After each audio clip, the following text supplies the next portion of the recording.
বন্ধুরা, আজকের গল্পের আসরে তোমাদের জন্য নিয়ে এসেছি গোপাল ভাঁড়ের অদৃষ্ট বড় না বুদ্ধি বড়।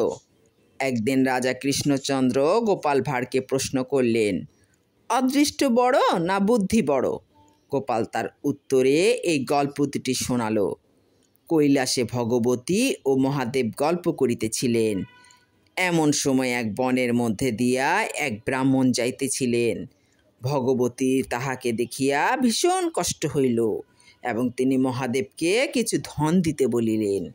মহাদেব তখন বলিলেন যে তাহার অদৃষ্টে ধন নাই, ধন দিলেও এই দরিদ্র ব্রাহ্মণ তাহা পাইবে না। তবুও ভগবতীর অনুরোধে দরিদ্র ব্রাহ্মণের চলিবার পথে এক তাল সোনা ফেলিয়া রাখিল।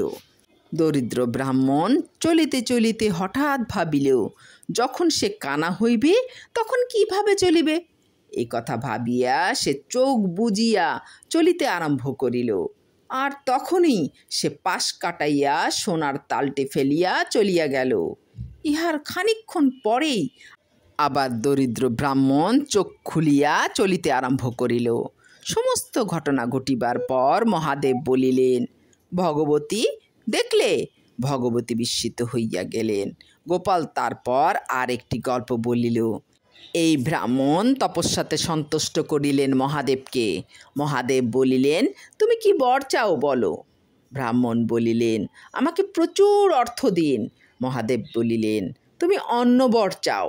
কিন্তু ব্রাহ্মণ নাছোড় বান্দা। অবশেষে মহাদেব ব্রাহ্মণকে এক জোড়া বালা দিয়া বলিলেন, এই বালা জোড়া মাটিতে ফেলিয়া 3 বার তুমি যাহা চাহিবে তাহাই পাইবে। ব্রাহ্মণ মহানন্দে ফিরিয়া আসিয়া ব্রাহ্মণীকে বলিলেন, বলো তুমি কি চাও? তুমি যাহা চাইবে তাহাই পাইবে।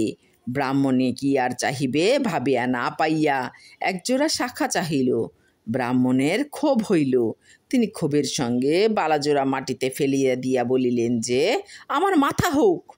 তখনই ব্রাহ্মণের সর্বশরীর ভরিয়া মাথা হইয়া গেল। ইহা দেখিয়া ব্রাহ্মণের মাথা খারাপ হইবার উপক্রম হইল। তিনি তাড়াতাড়ি বালাজোড়া মাটিতে ফেলিয়া বলিলেন, আমার মাথা যা।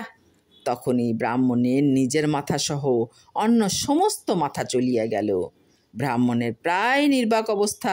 তিনি যে এত পরিশ্রম করিয়া তপস্যা করিলেন ধনবান হইবেন বলিয়া, কিন্তু তাহার সুযোগ যদিও মিলিল, অথচ এখন তাহা হাতছাড়া হইবার উপক্রম।